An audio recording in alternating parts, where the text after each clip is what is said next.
Скандалы, интриги, расследования. Так как мы уже начали такую горячую тему обсуждать, мы продолжим на этой прекрасной ноте. И наша новая жертва — это Ильгиз.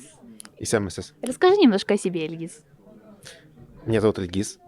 Я работаю инженером-геологом, татарин, Откуда ты? из Урсу. Если вы знаете, где находятся Туймазы, Октябрьский, Бавлы, Бугульма, Знакаево, то наверняка вы знаете, где это находится. Ильгиз, расскажи, как часто ты бываешь в штабе и сколько ты уже сюда ходишь? Там сколько лет, может быть? С 21 года. Как часто? Стараюсь так, да. Почаще ходить.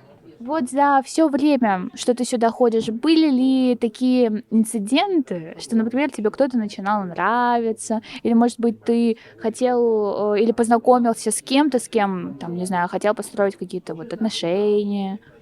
Нет, я не хотел бы об этом рассказать подробнее. Давай так. Ты не хочешь об этом говорить, но мы спросим иначе. Ты влюблялся в штабе? Да, Девушку, я думаю, да? конечно, да. Мы выступаем за традиционные ценности. Тогда такой вопросик. Любовь была неразделенной? Об этом я тоже не хотел бы разговаривать. Это как бы девушка, она сейчас ходит, продолжает ходить в штаб? Да, Ну и как вы с ней общаетесь, или ты уже стараешься ее как-то вот обходить стороной, или, может, вы уже друзья там, например? в татарском языке есть одна пословица «Куп сюз китапка яхшы». Вот так вот кратко и четко он увильнул от наших всех вопросов, а у нас в голове их было так много, но, к сожалению, ответа, видимо, мы не получим. Да? Но добавим один комментарий. На самом деле штаб — это одна большая семья, да, и даже если мы остаемся друзьями, верно? Дөрес. Друзья.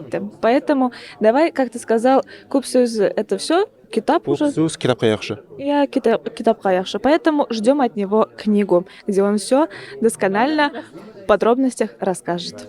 Да, ждите. Мы продолжаем допытываться прекрасных гостей этого штаба. И следующий наш гость — это Рустам. Первый вопрос. Откуда ты? Min tudem Moskov'da, lakin benim eteni Мордовиядан. Татарумыздан. То есть я родился в Москве, корни у меня из Мордовии, села Татарский Умыс. Сколько ты уже ходишь в штаб? Как часто ты здесь появляешься? С 5 сентября 2021 года был уже здесь больше сотни раз, думаю. Следующий вопрос. Ты сейчас работаешь или учишься? Я работаю в бизнес-аналитике в крупной компании и учусь в высшей школе экономики на направлении демография. Интересно. Скажи, пожалуйста, как направление демографии связано именно с бизнес-аналитикой? Ну, напрямую не связано, но вот я работаю с показателями, которые являются социально-экономическими. По первому образованию я географ, вот, и мне кажется, моя работа довольно географичной, вот. Но мне в целом кажется, что не обязательно работа и образование должны быть связаны. На каком направлении нацелена деятельность компании, в которой ты работаешь? Аналитику чего именно проводишь?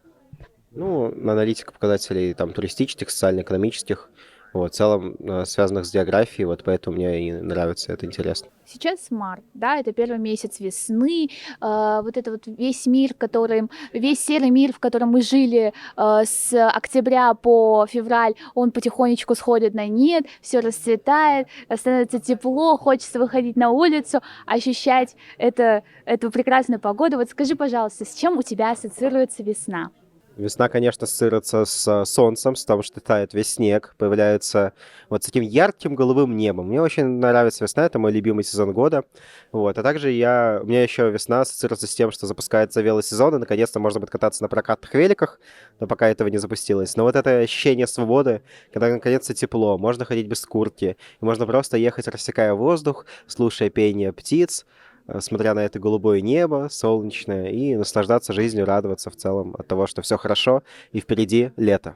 Как ты относишься к самокатам? Мне больше нравится прокатный велосипед от Велобайк. Вот, я больше сотни поездок просто совершил. И это и от метро до дома, и от дома на учебу, и на работу, и в целом просто покататься. Вот. Мне кажется, велосипеды получше самокатов, потому что на велосипедах ты еще как бы крутишь педали, и все равно ехать довольно просто, потому что электромотор помогает. Вот. Поэтому всем советую присаживаться на электровелосипеды и в целом на велосипеды. Мне они кажутся получше и, главное, подешевле, чем самокат. Пока что мы не получили сообщение, что самокаты снова на наших улицах, к счастью. Но скоро это сообщение, я думаю, уведомление всем уже придет.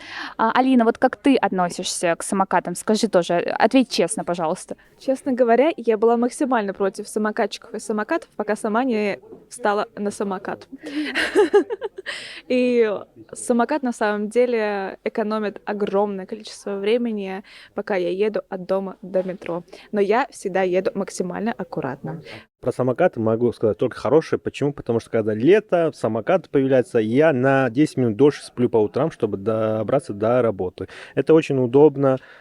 Все катаются на самокатах. Что я могу сказать про самокаты? Давайте обсудим эту тему. У меня уже, честно говоря, накипело. Хоть еще их и не открыли, ну как бы они еще не в доступе, но я уже не могу, я уже предвкушаю, как вот эта вот, вот эта тоненькая, узенькая дорожка, да, с одной стороны ты пытаешься идти, тебя сбивает курьер, с другой едет самокатчик и сбивает тебя, и, в общем, ты вообще не знаешь, как идти, остается только на проезжую часть выйти и ждать, пока тебя собьет машина. Я считаю, что если и ездить на самокатах, то это нужно делать максимально аккуратно, учитывать, что рядом еще пешие люди ходят, и не сбивать их по возможности. Вот. А так самокаты, в принципе, имеют место быть. Во-первых, да, у нас есть отдельная дорожка для самокатчиков и скутеров, поэтому по правую сторону у нас правостороннее движение в стране. Сначала так двигайтесь, а соответственно противоположно по вас левой стороне едет кто-то другой. А еще левее обычно находится как раз-таки пешеходная зона, где ходят люди уже тоже так же по правостороннему движению.